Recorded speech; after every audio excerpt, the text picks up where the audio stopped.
पश्चिम उत्तर प्रदेश में बीजेपी के दो दिग्गजों में जंग छिड़ी है।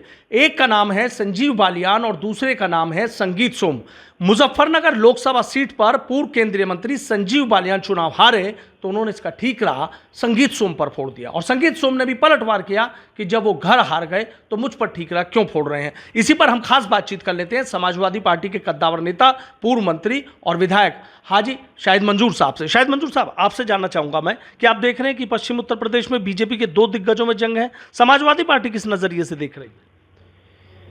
ये इलेक्शन भारतीय जनता पार्टी के और ख़ास तौर से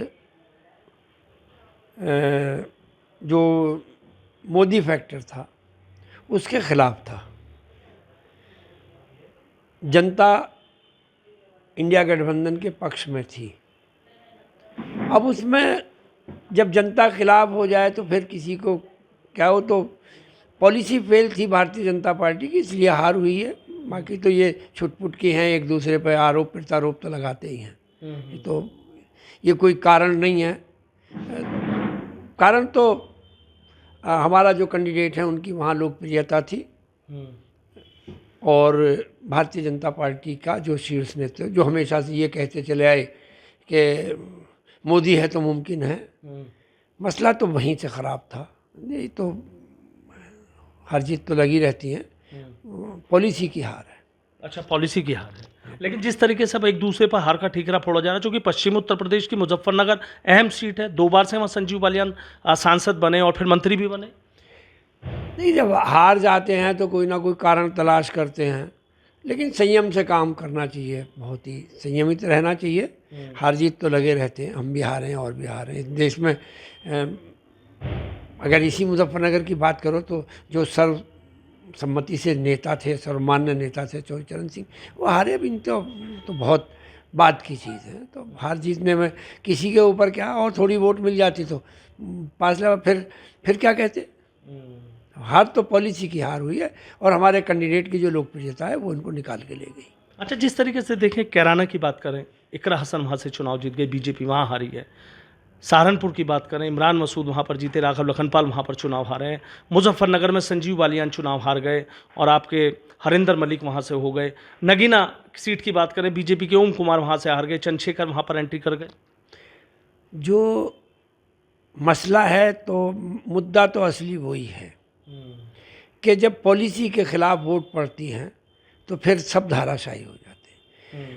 तो भारतीय जनता पार्टी को मेरे हिसाब से, जो मैं मानता हूँ, 5-6 सीट ऐसी हैं जो इनको सबसे ज़्यादा दुखदाई हैं। उनमें सरे फहरिस्त है अयोध्या। वहाँ पर ये चल गया ना कसरा ना अयोध्या ना काशी, अब के अवधेश पासी, ये नारा चल गया और हमें कामयाबी मिल गई। तो वो भारतीय जनता पार्टी की बड़ी हार है। उसके बराबर में थामे ही नहीं थमती थी, कोई कंट्रोल ही नहीं था, बड़ी नेता थी। वो एक कार्यकर्ता से ही राहुल गांधी जी के इंडिया के गठबंधन के कैंडिडेट के मामूली उनके कार्यकर्ता से ही हार गई। दूसरी वो बड़ी हार है। और हमारे प्रदेश में बड़ा नाम होता था कल्याण सिंह जी का, उनके बेटे 3 बार से सांसद थे, वो हार गए, वो भी बड़ी हार है। और पश्चिमी उत्तर प्रदेश में जहाँ से मोदी जी आए थे, मुजफ्फरनगर में बालियान जी की हार भी बड़ी हार है। तो जीतने वालों की तो अलग बात है कि हमारे कैंडिडेट कौन कौन कहाँ से जीत गए, लेकिन जो बड़ी हार है भारतीय जनता पार्टी की, ये बड़ी हारों में है। लेकिन जो आपने अयोध्या का जिक्र किया, अयोध्या की हार की भी हर तरफ चर्चा है, वहाँ क्या फैक्टर आपको नज़र आता है? वहाँ भी वही है कि आपने राम मंदिर के निर्माण में जो अड़ोस पड़ोस के जो लोगों को वहाँ से निष्कासित किया गया है, उनके मकान तोड़े गए, बुलडोज़र चलाए गए। तो धर्म के नाम पर लोगों का धर्म तो लोगों के लिए है, जनता के लिए धर्म है, पब्लिक के लिए धर्म है। अब धर्म के नाम पर जो उनको घर से बेघर कर दिया जाए, रोते फिरें, कहाँ अपना सामान रखें, कहाँ ले जाएं, और ये सब कुछ काम करना तो पहले उनको कॉलोनी बसाती, उनको पहले से एडजस्ट करते, मकान देते, तब कोई बात बनती। लेकिन वो निकाल दिया, और जहाँ जहाँ ये सब काम होते हैं वहाँ जनता तो नुकसान होता ही है। पश्चिम उत्तर प्रदेश में आपको था इस तरीके के नतीजे आएंगे? कुछ कमी रह गई। हमारे यहाँ भी 5,000 वोट उधर से इधर को हो जाते तो जो रामायण के राम हैं वो भी हमारे यहाँ से, रिजल्ट आपके सामने है। बाकी तो मैं क्या कहूँ, जो हुआ सो हुआ, उसको तो मैं नहीं जाता, लेकिन मैं तो वोट की बात कर रहा हूँ। 10,000 में 5,000 वोटों का ही तो डिफरेंस है।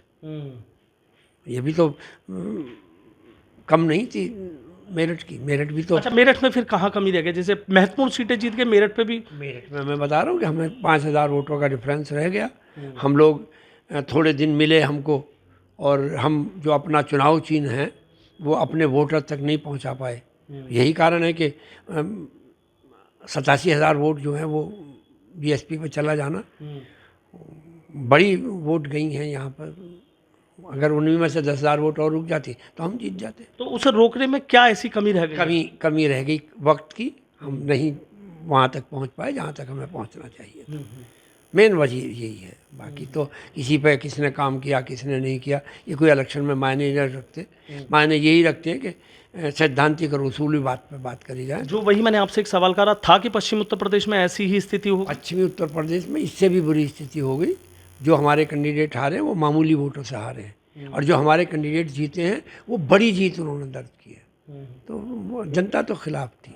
और एज ए होल भी उत्तर प्रदेश में अगर किया जाए तो हम पे 43 हैं, और 44 ब्राह्मण की हैं, और एक अनुप्रिया पटेल की हैं। तो ये तो 45 सीट हो गई, बाकी तो 25 ही बची। अच्छा, चंद्रशेखर रावण जिस तरीके से जीते हैं और उनका कहना है कि भाई अब चैन से नहीं बैठने दूंगा, और अगर किसी पर जुल्म हुआ तो आवाज़ संसद में पहुंचेगी, आपको लग रहा है कि हाँ एक एंट्री होना कहीं ना कहीं मायावती के लिए भी मुश्किलों का दौर? अब वो अकेले हैं, हम 43 हैं उन्हीं मुद्दों को उठाने के लिए।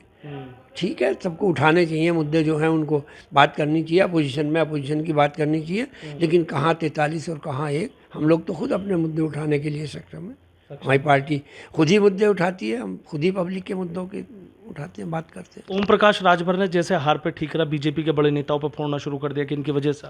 वो भारतीय जनता पार्टी का अंदरूनी मसला है। भारतीय जनता पार्टी के वो गठबंधन के सहयोगी हैं। अब वो कब तक सहयोग करते हैं, कब विरोध करते हैं, कब आते हैं, कब जाते हैं, वो तो अच्छे आदमी हैं, इसलिए आवागमन उनकी नेचर में है। और वो मानते हैं कि एक जगह पड़े रहने से काई लग जाती है, अलटते पलटते रहना चाहिए। अच्छा, तो क्या लग रहा है, आपके इशारों को समझना चाहूँगा? तो मैं तो इशारे किनारे की बात नहीं करता, मैं तो उनकी नेचर की बात करता हूँ।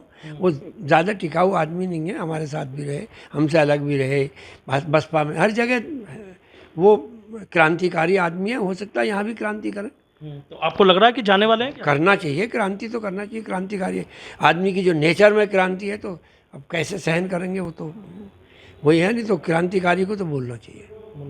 आखिरी सवाल मेरा ये है कि बीजेपी की जो जंग चल रही है पश्चिम उत्तर प्रदेश में, तमाम आरोप हैं, अब चूंकि बड़े हैं, कुछ नसीहत देना चाहेंगे दोनों नेताओं को, संजीव बालियान, संगीत सोम को? अब वो दोनों नेता हैं, उनको मैं क्या नसीहत दूं और क्यों मुझे नसीहत देनी चाहिए, उनका अपनी मामला। लेकिन भारतीय जनता पार्टी की पॉलिसी फेल हो गई। इन दो का एक मुजफ्फरनगर का मसला नहीं है। मसला तो 43 पे सोचना चाहिए, और मसला तो 44 और 45 पे सोचना चाहिए। मैं एक पे क्या सोचना है, निर्णय तो उन्हें सोचना तो सारी पॉलिसी पे चाहिए कि आखिर उनकी पॉलिसी जो एक फैक्टर था कि वो जो एक फैक्टर जिसको कहते थे कि मोदी है तो मुमकिन है, सोचना तो उसी मुद्दे पर चाहिए। बाकी तो ये सब छुटपुट की घटना। मतलब ये माना जाए कि अखिलेश यादव का जो पीडीए है वो राहुल गांधी के साथ आने से मजबूत हो गया। पब्लिक ने तो इसी स्वीकार किया है, और दोनों की दोस्ती और दोनों का साथ जो है वो धराशायी कर गया। जयंत चौधरी मंत्री बन गए हैं, बधाई। अब देखते हैं कि पश्चिमी उत्तर प्रदेश का वो कितना विकास कर पाएंगे कौशल विकास से, ये तो समय बतलाएगा। कौशल विकास में मतलब आपको ये लगता है मंत्रालय कोई और मिलना चाहिए? हमें नहीं पता, कौशल विकास से अच्छा कौन सा मंत्रालय है जिसमें स्किल डेवलपमेंट होता हो, तो उससे ज़्यादा तो कोई और अच्छा डिपार्टमेंट नहीं हो सकता। तो हमारे युवाओं का, नौजवानों का, सबका स्किल डेवलपमेंट में कितना काम होगा, और जब स्किल डेवलपमेंट होगा तो फिर हम आईपीएस में भी, आईएएस में भी, पीसीएस में, एसटीसी में, जितने भी रिजल्ट हैं हम उसमें नंबर अच्छा प्रदर्शन करेंगे, पश्चिम को अच्छा रोजगार मिलेगा। अच्छा, एक आखिरी सवाल मेरा आपसे ये है कि अब क्या लग रहा है, जैसे कह रहे हैं कि भाई अभी से विधानसभा चुनाव की तैयारियों में जुट जाओ, आपके नेता ने भी कह दिया है। समाजवादी पार्टी तो हमेशा जो है वो चुनाव के मूड में रहती है, जब चाहो सब चुनाव करो। अब और हमारा मनोबल इस टाइम जो है वो बढ़ा हुआ है, और हम जीत की ओर अग्रसर हैं, और 2027 में हम अपनी सरकार बनाएंगे। अच्छा, इतना विश्वास आ गया अभी से? जनता तो यही कह रही है, अच्छा, रिजल्ट भी यही कह रहे हैं। ठीक है, वो शुक्रिया। ठीक है, बहुत बहुत शुक्रिया। तो देखिए, शाहिद मंजूर साहब हैं, सीधा कह रहे हैं कि 2027 में हम सरकार बनाने जा रहे हैं, चूंकि हमारा मनोबल बढ़ गया है, और सीधा ये कह रहे हैं कि जो बीजेपी की पॉलिसी है वो फेल हुई, इसकी वजह से पश्चिमी उत्तर प्रदेश ही नहीं तमाम महत्वपूर्ण सीटें हारी है। इसमें उन्होंने क्या कहते हैं, तमाम सीटों का जिक्र किया, अयोध्या पर भी फोकस किया और पश्चिमी उत्तर प्रदेश की तमाम महत्वपूर्ण सीटों पर भी।